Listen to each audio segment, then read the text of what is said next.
નમસ્કાર મિત્રો, પુસ્તક જ્ઞાનધારામાં તમારું ફરીથી સ્વાગત છે. આજે આપણે વાત કરીશું ચેપ્ટર 27 અંતકડી. મિત્રો, દરિયાલાલ નવલકથાનું આ લાસ્ટ ચેપ્ટર છે. આઈ હોપ કે તમને આ નવલકથા સાંભળવી ગમી હશે. ગુજરાતી વહાણવટની કથાઓમાં આ કથા તો માત્ર એક દર્શન છે. હજી એમાં તો ઘણું ભર્યું પડ્યું છે. તો ચાલો જોઈએ અંતમાં રામજીભા, લધાભા અને જંગબારની સલ્તનતનું શું થયું. અંતકડી એક કવિતા સાથેની રમતનું એક સ્વરૂપ છે. એક ચરણને અંતે એક વિચાર પૂરો થાય. જે શબ્દોમાં એ વિચાર પૂરો થયો હોય એ જ શબ્દોથી નવો વિચાર આગળ ચલાવાય. એને અંતકડી કહે છે. આ પ્રકરણ પણ અંતકડી સમો છે. વસાહતી તવારીખમાં આ કથા તો માત્ર એક દર્શન છે. હજી એમાં તો ઘણું ભર્યું પડ્યું છે. જ્યારથી ગુજરાત, સૌરાષ્ટ્ર અને કચ્છનો ઇતિહાસ અંગ્રેજી સલ્તનતના એજન્સીના ભાવહીન હિમસ્પર્શથી થીજી ગયો, ત્યારથી ઇતિહાસનો આત્મા જાણે વસાહતીઓ પાછળ ગયો ને ત્યાં ગુજરાતી સંસ્કૃતિની બહુરંગી વાડી ખીલી ઉઠી. રામજીભા આફ્રિકામાં જીવ્યા ને ત્યાં જ અવસાન પામ્યા. નવા પ્રદેશો ખેડવાની એનામાં એકલ્યા બુદ્ધિ હતી. સુલતાન માજીદના એ વિશ્વાસપાત્ર લશ્કરી અમલદાર બન્યા. એક સમયે જંગલમાં ગયા અને ત્યાંથી પાછા ફર્યા જ નહીં. મત જંગલમાં કોક અગોચર પ્રદેશમાં વિખરાઈ ગયેલા એમના હાડની ભસ્મમાંથી યુગાન્ડાની વસાહત જાગી. લધાભાના જીવનમાં તો અનેક રોમાંચક પ્રસંગો આવ્યા. એક બીજી સળંગ નવલકથા થઈ શકે એવું એમનું ઉત્તર જીવન હતું. સુલતાન માજીદના એ ખાસ સલાહકાર હતા. એમના કાળમાં જંગબારના એ હાકેમ હતા. ધીમે ધીમે પણ મક્કમતાથી એમણે આરબોને પણ વાળ્યા હતા. ગુલામીના વેપારની જગાતની થયેલી ભારે ખોટ લવિંગના વેપારની જગાતમાંથી પૂરાતી હતી. જંગબારને માટે એ દિવસો સોનાના હતા. પરંતુ લધાભા અજાત શત્રુ નહોતા. એક માનવી હતો એવો કે જે પોતાની કિન્નાખોરીને સરાણથી સજેતો હતો. એ હતો બરગેસ, સુલતાન માજીદનો નાનો ભાઈ. લધાભાઈએ એનું જાન બચાવી મુંબઈ ભણવા મોકલ્યું. એનો અહેસાન એના ઉપર હતો. એના કરતાં લધાભાઈએ એની યોજનાઓ ઊંધી વાળી. એનો કિન્નો એના દિલમાં ઘણું વધારે હતો. પરંતુ મુંબઈમાં રહ્યો એનો કિન્નો ખાસ આપત્તિકર ન હતો. તકદીરે એને યારી આપી. સુલતાન માજીદ અપુત્ર અવસાન પામ્યો. ગઈકાલનો રાજકેદી બરગેસ જંગબારનો સુલતાન થયો. મુંબઈથી આવીને એણે જંગબારની ધરતી ઉપર પગ મૂક્યો ને પહેલો હુકમ એણે એ કર્યો કે લધાભાને કેદ કરો. એ એક હુકમે બરગેસની બંડખોરીએ જગવેલા ને માજીદના શાસને સમાવવા મથેલા વેર ફરીને જાગી ઉઠ્યા. આરબોને હબસીઓ બરગેસના હુકમનો અમલ કરવાને દોડ્યા ને જનાબ આરબ સરદારે બરગેસના કાનમાં ફૂંક મારી. લધાભાની દોલત પણ મોટી છે. હુકમ કરો તો તે પણ હાજર કરીએ. જ્યારે લોહીની કિન્નાખોરી લોભની સરાણે સતેજ બને છે ત્યારે તે આંધળી બને છે. બરગેસે હુકમ કર્યું કે લધાભાની જે કાંઈ મિલકત હોય, જયરામ શિવજીની પેઢીની જે કાંઈ મિલકત હોય તે તમામ પણ જપ્ત કરો. દોલત જપ્ત કરવાની ગાડાઓ સાથે લઈને બરગેસના તજવીજદારોએ લધાભાના મકાન તરફ કૂચ શરૂ કરી દીધી. લધાભા સમજી ચૂક્યા હતા. બરગેસના જે મનોભાવો એમને એના મુંબઈવાસ દરમિયાન જાણવા મળ્યા હતા તે જોતાં પોતાની ખાસ સલામતી એમને ન દેખાઈ. બરગેસના માણસો જ્યારે લધાભાને પકડવા આવ્યા ત્યારે લધાભાની હવેલીના દરવાજા બંધ હતા. એ બંધ દરવાજા સામે સુલતાને તોપ મંડાવી ને જાતે હાજરી આપી. ઉપરથી તોપોએ સામો જવાબ આપ્યો. લધાભાની હવેલીનો ઘેરો શરૂ થયો. તોપો ગાજી ને બંદૂકો ગાજી. ધડાકા ભડાકા થયા ને કાળો કોલાહલ ગાજ્યો. આખો દિવસ અને આખી રાત દંગો મચી રહ્યો. શહેરમાં જબરું હુલ્લડ મચ્યું. બરગેસને મહેલમાં ભરાઈ જવું પડ્યું. એનો ખોફ વધી ગયો. સુલતાનનો મિજાજ બેરખેલાફ થયો. પોતાના શાસનના આરંભકાળમાં એણે જંગબાર ઉપર તોપો માંડી. હવેલી તારાજ કરું. લધાભાઈએ જીવતા કે મુવા પણ મારી સામે ખડા કરું. એના હુકમની વાચા આટલું થયા છતાં એકની એક રહી. ને શહેર ઉપર રાતના અંધારા ઉતર્યા. મધરાત હતી. જંગબારના બારામાં એક અંગ્રેજ મનવાર પડી રહેતી હતી. મધરાતે જ્યારે દરિયા ઉપર ઘોર અંધકાર જામ્યો હતો ત્યારે એક નાની કિસ્તી મનવારની પાસે શરી આવી ને અંદરથી એક ઠક્કર નીકળ્યો. લંગરની સાંકળને બાજીને એ ઉપર ગયો. જહાજનો કપ્તાન અંગ્રેજ હતો. તૂતક ઉપર એ તમાકુ પીતો હતો. એણે નવા આવનારને જોઈને પૂછ્યું કે તું કોણ છે? કેમ આવ્યો છે? મારે આ મનવારના કપ્તાન કમાન્ડર સર જ્હોન ડંકર્કને મળવું છે. એ હું ક્યાં કામ હે? લતાભાઈએ કહેવડાવ્યું છે કે આજ અમારે જંગબાર છોડીને ચાલ્યા જવું છે ને આપની પાસે એ એટલું માગે છે કે સુલતાનના જહાજો એમને નીકળતા ન રોકે. ડંકર્કની તમાકુ અધૂરી રહી ગઈ. ક્યું? રાજા રૂઠે એ નગરીમાં શી રીતે રહેવાય? સુલતાન રૂઠ્યો છે? જી હા, આજ સવારથી એમની હવેલી ઉપર સુલતાનની ફોજ ચડાઈ કરી રહી છે. ઐસા. સર જ્હોન ડંકર્કે કપાળે હાથ ફેરવ્યો. એને હુકમો હતા ચાચિયાઓ ઉપર માત્ર ચોકી રાખવાના. જંગબારના કે આફ્રિકાના બીજા કોઈ રાજકાજના અંતર્ભાગમાં પડવાની એને સાફ મનાઈ હતી. પણ લધાભા વર્ષો પહેલાંની વાત એને યાદ આવી, જ્યારે પોતે ભટકતો મુસાફર હતો. પોતે જીવતો છે કે મુએલો છે એ પણ કોઈ નહોતું જાણતું. ત્યારે લધાભાઈએ એની વહાર કરી હતી. ભયાનક નરમેધમાંથી એનો જાન બચાવ્યો હતો. એ જો કાંઈ પણ કરે તો એને સરકારી નોકરીમાંથી રૂખસદ મળે.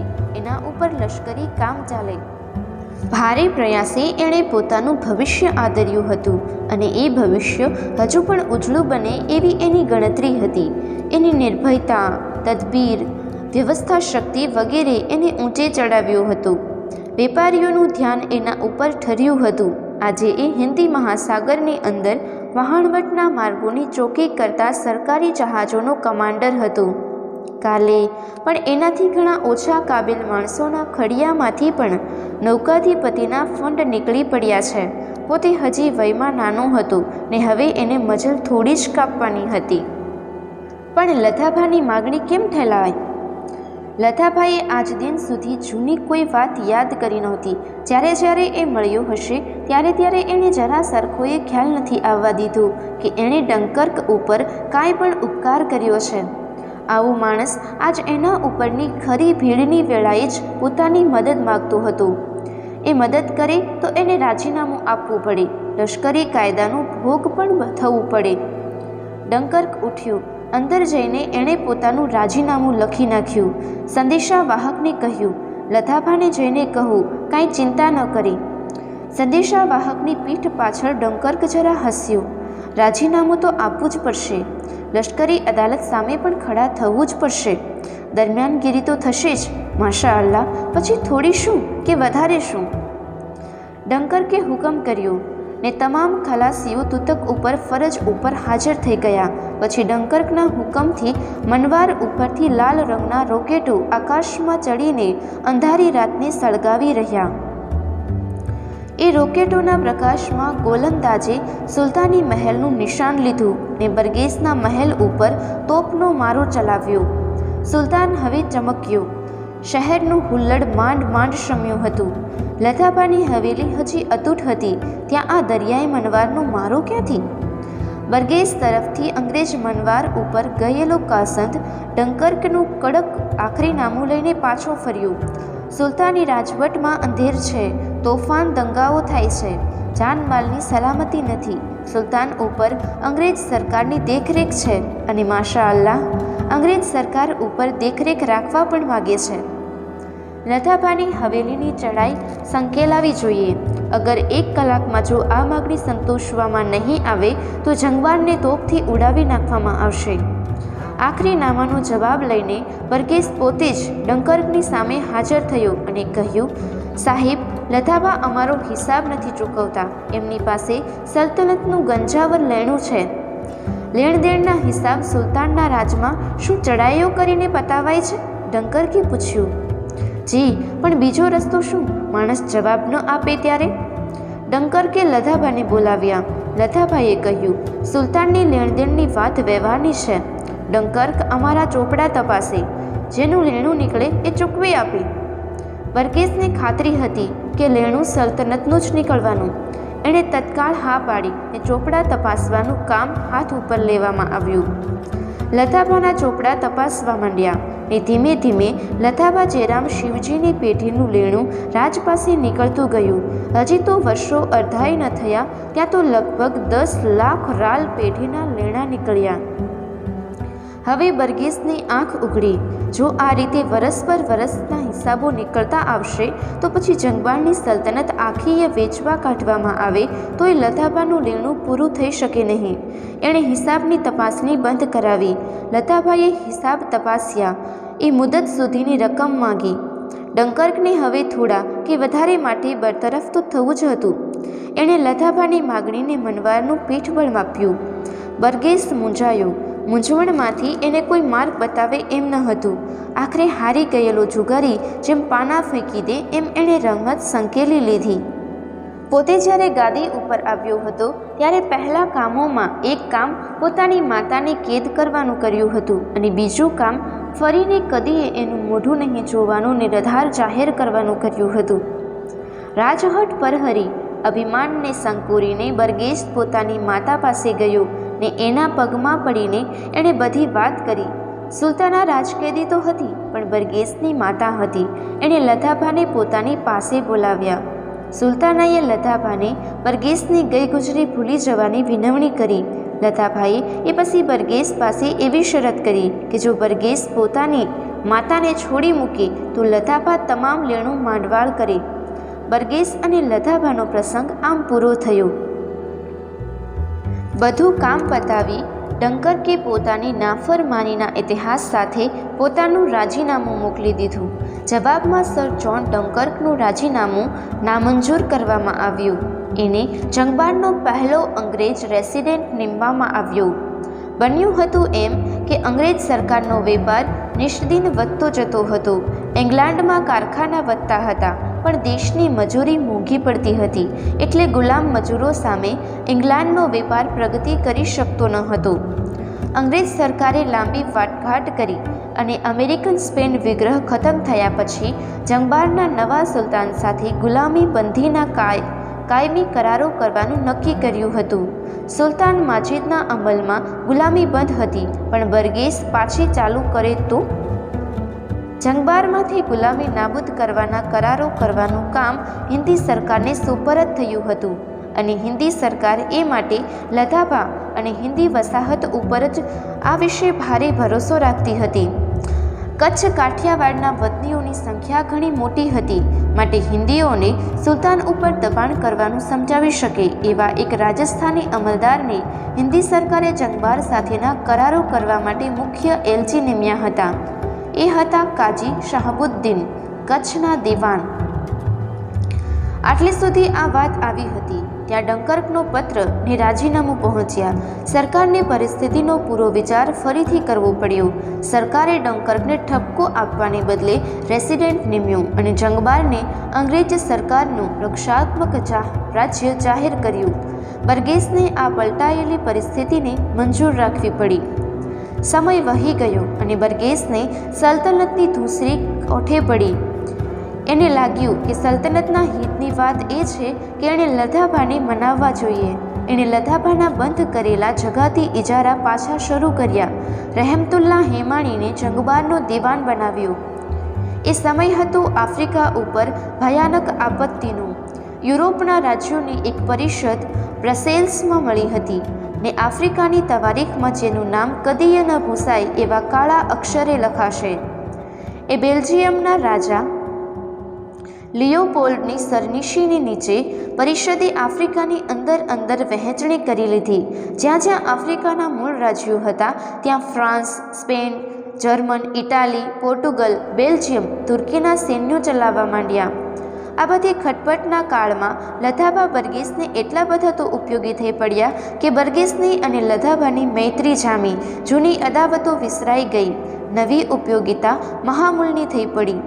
ઇટલી અને જર્મન સરકારોને પણ લતાભાની કાબિલિયત મંજૂર રાખવી પડી. જિંદગી આખીય અભંગ સાહસ શૌર્ય કથા સમી વિતાવીને લતાભાનું અવસાન થયું. લતાભાની સ્મશાન યાત્રા દેશ પરદેશના જંગબારવાસી કોન્સલોમાંથી માનભરી બની હતી. સુલતાન પોતે ઉઘાડા પગે શમશાન સુધી ચાલ્યા હતા, પરંતુ એ દબદબા કરતાંય વધારે અંતરનું મહત્વ તો મૂળ વતનીઓની નારીઓએ બતાવ્યું. 10,000 જેટલી આફ્રિકાવાસી નારીઓ એમની પાછળ શમશાન સુધી ચાલી ગઈ હતી. માથાની પછાડો ખાતા ખાતા કાળું કલ્પાત કરી આવતી આ નારીઓએ વાતાવરણને ભારે શોકમય બનાવી દીધું હતું. એમના શબને અંગ્રેજી મનવારોએ ફોજી સલામી આપી. યુરોપના અગ્રણ્ય રાજ્યોએ એમના મૃત્યુના શોકમાં પોતાની પરદેશ કચેરીઓ ઉપર ઉડતા વાવટા અડધી કાઠીએ ઉતાર્યા. આવો વસાહતી વીર જીવ્યો અને મરી ગયો વસાહતમાં જ, ને આજ તો હજી 100 વર્ષ પણ એના અવસાનને નથી વીત્યા ત્યાં એનું નામ ભૂલાઈ ગયું. દેશ જ્યારે પરાધીન બને છે ત્યારે સૌથી પહેલી એની સ્વચ્છ ઇતિહાસ કેળી ભૂંસાય છે. ત્યાર પછી બીજો લધાભા કોઈ થયો નથી ને વસાહતી ખમીર પણ નથી રહ્યું એમ નહીં. યુગાન્ડાની વસાહત તો છેલ્લા 25 વર્ષમાં સ્થપાઈ ને લૂંટાઈ થયું, હોનહાર બની ગઈ. સાપ ગયા ને લીસોટા રહ્યા, ને આજ તો લીસોટા પણ ભૂસાવા માંડ્યા છે.